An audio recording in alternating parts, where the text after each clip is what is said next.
everybody. It's Dr. Lara here.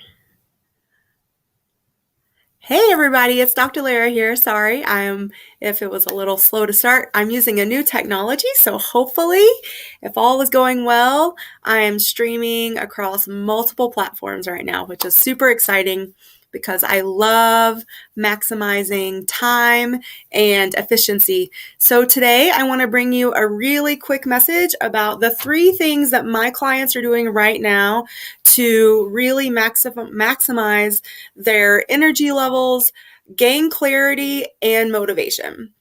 And so let's start with energy, because I think that's something that a lot of us have struggle with on a daily basis, maybe, is like their energy levels fluctuate. And so I think the key right now, and this topic is so on fire right now. It's funny, I've seen it everywhere once I decided to bring it forward and really talk about it more, is sleep. And sleep has been a hot topic in my life for the last 8 years. I was a graveyard pharmacist at a hospital, and I finally got off of graveyards. Yay! And really, I think a lot of my other health struggles that have brought me so far and I've learned so much from really stemmed from me being on that wonky graveyard sleep schedule.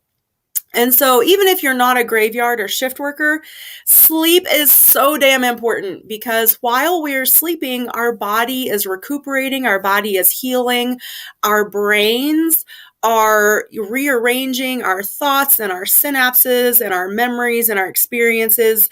And a lot of our emotions and even traumas are processed while we're sleeping. And so I can't stress enough how important sleep is. And so, hi everybody. I'm so glad you're joining me. Can you give me a little, tell me in the chat if you are good with your sleep, if you struggle with your sleep, if you're like, I'm good, this isn't for, like, give me something else. But I think a lot of us, maybe even we're in like this rut and we don't even realize how effed up our sleep really is. And, maybe we have trouble falling asleep, or maybe we fall asleep really, really easily right away, but we wake up a million times a night, or we wake up and we can't go back to sleep. And so I was just reading yesterday, the most recent literature actually says that it is normal for us to wake up like every 90 minutes, because that's part of our natural sleep cycle throughout the whole night. So what's not normal is if you can't get back to sleep. So normally our body, and it's part of our brain doing its normal thing, is that we go through the falling asleep stage, and then we go into REM and then really deep sleep, and then we come out. And as we come out, we naturally rearrange, our heart rate fluctuates a little, and we sort of stir, but we should go right back to sleep. And so that's normal. And I think for the longest time, we've sort of been given this false script of, you should be asleep solid for 8 hours every night. And if you don't, something's wrong. And so I just want to give you that piece of tidbit there, because I think if we can reframe our expectation about quote, what healthy sleep is, or the right sleep.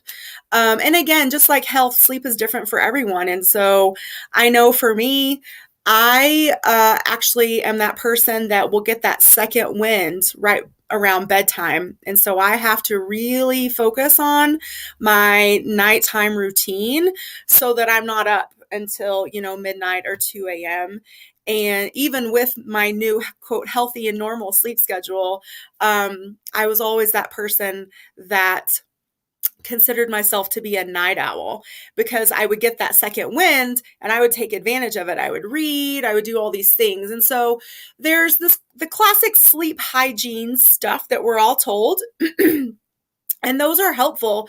But if you're one of those people that you've done the sleep hygiene, you do it on a regular basis, but you're still having trouble, then okay, now it's time to ask, so what else is going on? What can I do? Am I having too much caffeine too late in the day? So a good rule of thumb is to not have any caffeine within 6 hours of when you plan to go to bed. So that's the other thing. You should have a planned bedtime. And when you have a plan and a routine, then your body and your brain starts to know and understand and almost help you along. And so just like we have a morning routine to get our morning going, we need to have a bedroom and end of day routine. So really, really cultivate that practice of relaxation. So what does that mean? Maybe it's about turning off the news. If maybe even if you like to read from a paper book, not a tablet or a Kindle or a device, because we all know now that the blue light really messes with our ability to wind down. And so melatonin is that hormone in our brain that signals it's time to go to sleep. And melatonin is very light sensitive, and that is any kind of light. And so, blue light, bad. So if you can eliminate that, there's some of the blue blocker glasses that are out there that you can wear. Turn down the lights, turn off any screens, and then really just allow your body to really wind down. And what does that mean for you to relax?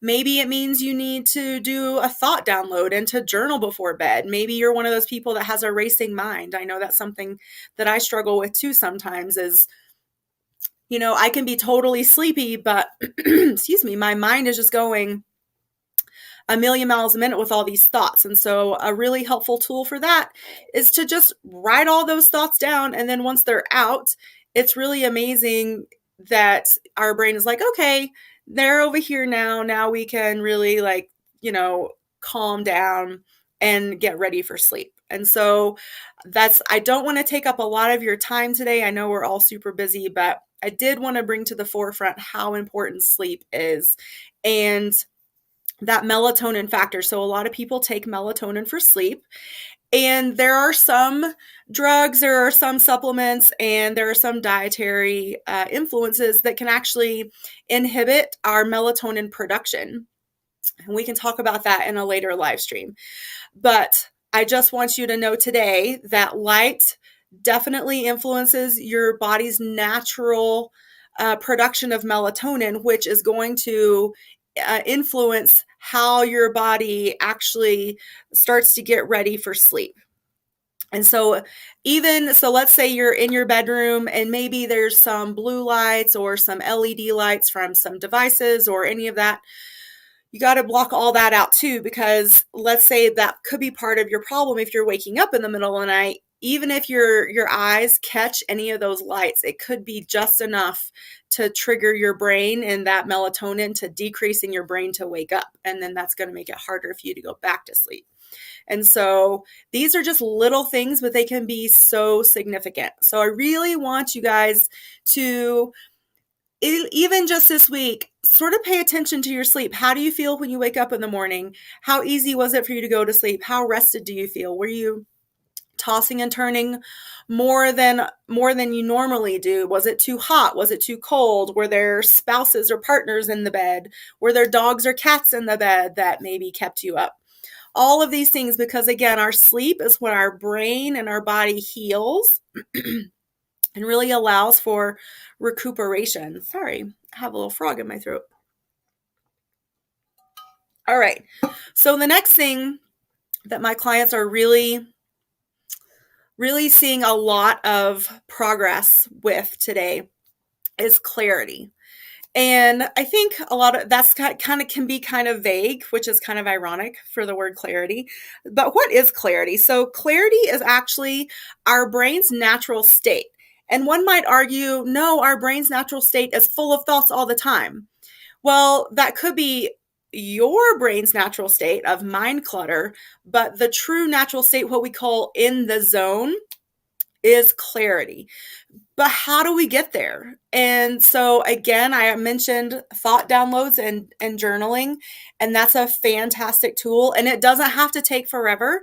But if you are sitting down to work on a project, or maybe you're working on a book or a project for work, or whatever it is something that's going to require some creative brain power out of you, to make the most of it and to show up with a clear and focused mind, it helps to get all those other cluttery thoughts out. So maybe you're distracted with your to-do list. Maybe you're like, oh my God, I got to get the kids later and go to the grocery store and make sure, they're here and I'm there and all of the things.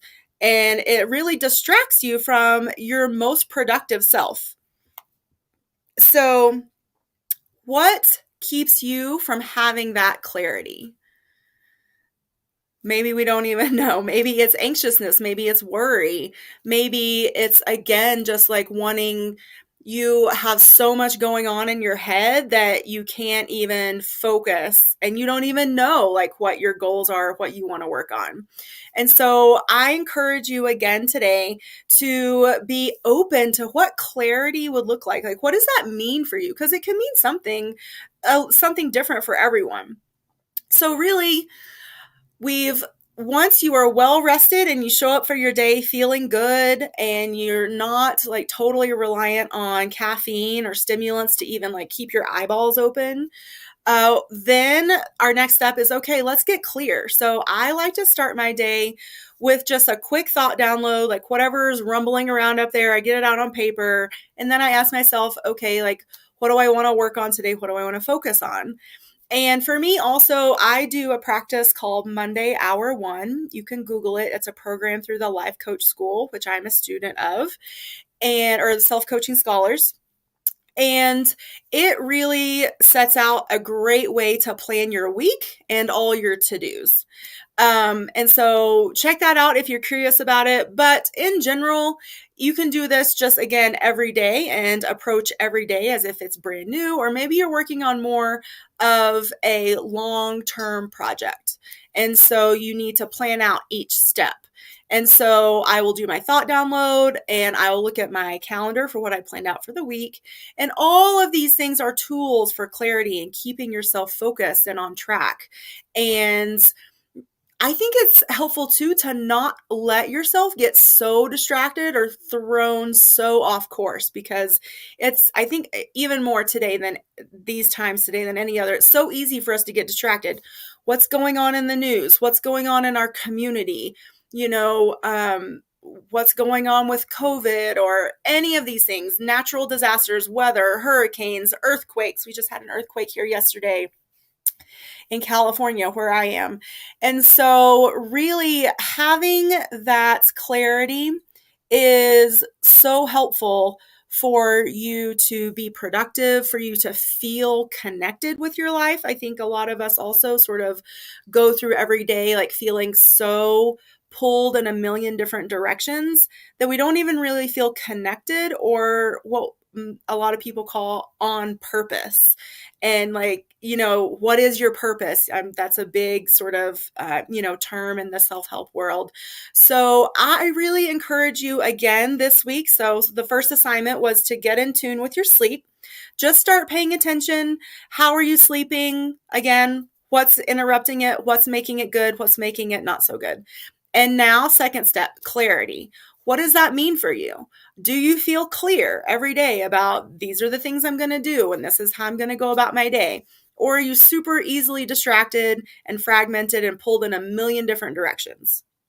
So again, and I want you to approach this with non-judgment. As always, that's one of my mantras, be the objective detective. None of the things I'm bringing forward do I want you to judge yourself for. All of this is about being curious about yourself and how you can show up in the world, how you are showing up in the world. And if you want to change that, you totally can. And this is how you do it. So the next thing that I want to talk about is motivation. What motivates you? What lights you up? What sets you on fire and gets you excited for the day? Do you have motivation? Maybe you struggle with being motivated. Maybe you identify as a procrastinator. And if that's the case, that's cool. Are you happy with it? Do you want to change it? So why? So clarity and motivation, I think, are very interconnected.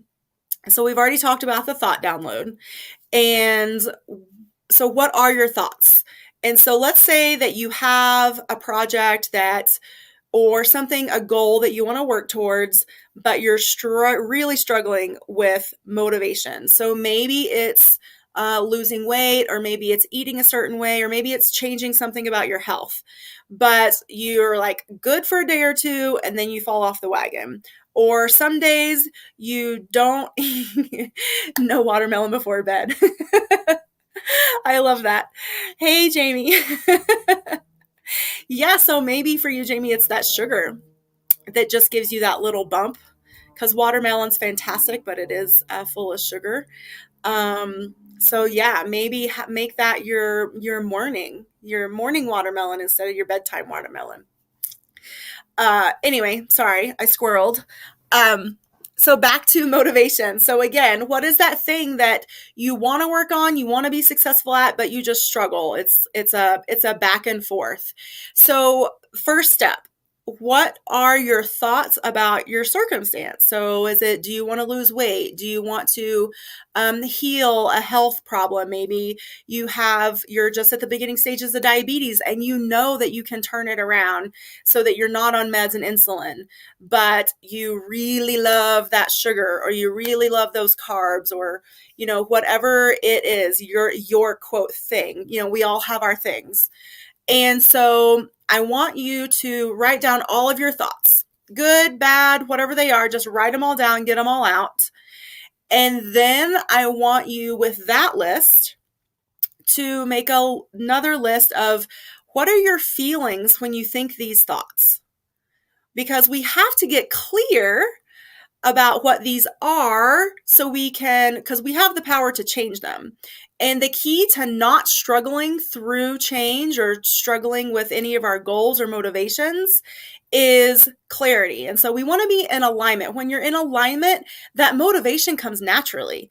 We are, again, like, we want to move, in the words of Abraham, downstream with the flow. Like, we don't want to be swimming upriver. That's really hard. And so when we have a goal, but our thoughts and our feelings are coming up against it, then that's where the struggle comes in. And so write down your thoughts, find out what those feelings are, and then go back through and say, okay, well, which of these are true that I can change, and which of these are totally irrational and bullshit and not true that I can just stop thinking now because I know that that's not true. I mean, it's amazing, like the irrational crap that we will convince ourselves of, and then we allow that to stop us from forward progress. So I want you to know that you have the power to change this. And it's almost like so simple that it kind of can be infuriating. But all it takes is a little awareness, a little practice, and a little dedication and willingness on your part to get curious, ask questions, set aside that 5 minutes to do your thought download, get in touch with your feelings. What are those feelings? There's actually a book out there called, I think it's called The Little Book of Feelings. I'm not sure. But anyway, it's essentially just A to Z, all the feelings. And I found that really helpful because sometimes I think it's hard for us to put words to our feelings. And so just flipping through that and, especially even coming across words that maybe I'm not familiar with, looking them up, and be like, oh, so maybe look into that too, and just really be willing and curious about what emotions am I feeling that are stopping me from making progress in these things that are really going to help me turn my life around, in my health, in my career, in my relationships. All of these areas, you have the power to change. So thank you for joining me today. I don't want to keep you very much longer. I do want to let you know about a program that I'm launching soon. It's called The Sacred Self: Gut Restoration and Health Mastery. It's a year-long group coaching program with me, and we really integrate all of these things together. I give you all of the food tools and the meal plans and everything to really heal your gut and to get clear on what your food triggers are, and to create this year-long container for you to have a safe space with support and coaching and me and the right food, the right tools, the right supplements, functional medicine to support you, And then also we look at the mind gremlins, the mindset. Again, like what are these thoughts that are rolling around up there that are preventing you from being consistent with your eating habits, with your, maybe you have drinking habits or drug habits or any of these things that sort of like throw you off track. So you have me to support you the whole year. And my favorite part about this year-long project, or not project, but coaching program that I'm so excited about is energy healing. So I am incorporating twice a month energy healing. So every other week for a full year, all you have to do is show up and receive amazing energy healing from me and your guides and your angels and your higher self. And we really create the space for you to have massive change that you can see unfold, and you get to figure out what works for you. What is the energetic root to your dis-ease and your imbalance, and how do you address it? And so I'm here to give you the energetic tools. We take a deep dive into the chakras. We look at how we store our emotions and trauma in our body, how unprocessed emotions get stored in our body, and then it turns into dis-ease later if we don't address it. So many things that I'm so excited about. I also have an aspect to take you through a sugar detox. Maybe we should call it the sugar breakup, because it's a 6-week sugar fast, but there's really so much food and so much nourishment and yumminess in there. And so it's about discovering life without sugar, which is going to do wonders if you have inflammation, if you have an underlying blood sugar problem, or, even mental health. Sugar really does a number on our mental health too. So again, it's called the Sacred Self Gut Restoration and Health Mastery Program. You can go to my website, drlaramay.com/program, to learn more about it and to sign up. There's a tiny 2-question application page so that I can find out more about you to make sure that you'll be a good fit for the program. And then I'm offering a free live private training as an introduction to the program on July 20th at 4 p.m. Pacific. That would be 7 p.m. Eastern. So thank you for joining me today. Again, go to my website, drlaramay.com/program, to find out all about this amazing year-long group coaching program that I'm so excited to bring you. Reach out on social media. I can be found everywhere at Dr. Lara May, DrLaramay. And I look forward to coming back and bringing you guys more tools. So let me know what you want. And thanks for joining me today.